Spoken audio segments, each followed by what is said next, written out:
بسم اللہ الرحمن الرحیم۔ سامعین و حاضرین، آج کا جو ہمارا درس ہے وہ قرآن مجید فرقان حمید کی سورہ بنی اسرائیل کی آیت کریمہ ہے۔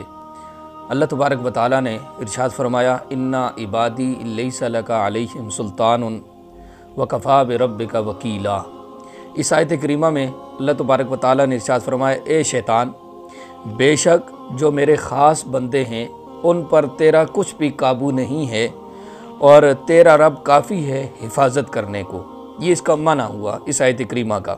اس آیت کریمہ میں جو سمجھنے کی بات ہے وہ یہ ہے کہ اللہ تبارک و تعالیٰ نے ارشاد فرمایا، اِنَّا عِبَادِی، بے شک میرے خاص بندے۔ اب یہ اللہ کے خاص بندوں سے مراد کون سے بندے ہیں؟ تو مفسرین اکرام فرماتے ہیں کہ یہاں جو اللہ نے فرمایا اِنَّا عِبَادِی، میرے خاص بندے، اس سے مراد اللہ کے انبیاء اور اولیاء ہیں، نبی، رسول اور اللہ کے نیک بندے اولیاء ہیں۔ اور اللہ تعالیٰ ان کے متعلق، اپنے نبیوں کے متعلق، اپنے اولیاء کے متعلق شیطان سے یہ فرما رہا ہے کہ تو دوسرے لوگوں کو تو گمراہ کر لے گا، دوسرے لوگوں کو تو بہکا لے گا، لیکن جو میرے خاص بندے ہیں، میرے اولیاء ہیں، میرے انبیاء ہیں، ان پر تیرا کوئی بس نہیں چلے گا، تو ان کو گمراہ نہیں کر سکے گا۔ اس کی وجہ کیا ہے؟ تو وجہ یہ ہے کہ وَکَفَىٰ بِرَبِّکَ وَکِیلًا، کہ وہ لوگ اللہ کی حفاظت میں ہیں، اللہ ان کی حفاظت کر رہا ہے، لہذا تیرا ان پر بس نہیں چلے گا۔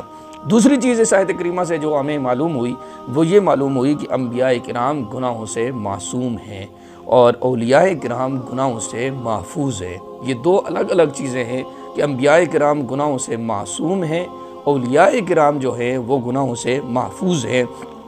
کیوں؟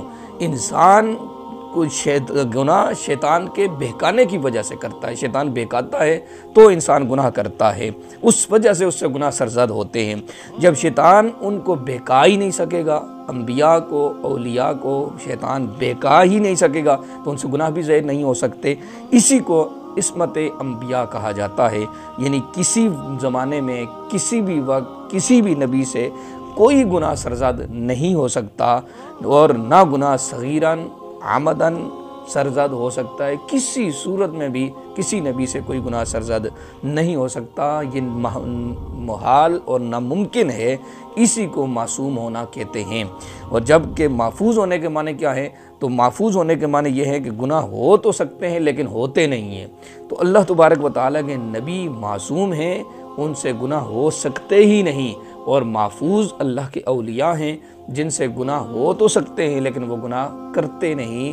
تو اللہ تبارک و تعالیٰ نے اس آیت کریمہ میں یہ دو چیزیں سمجھائیں کہ فرمایا، اِنَّا عِبَادِی لَیْسَ لَکَ عَلَیْہِمْ سُلْطَانٌ، شیطان کو کہا کہ بے شک میرے جو خاص بندے ہیں ان پر تیرا کچھ قابو نہیں چلے گا۔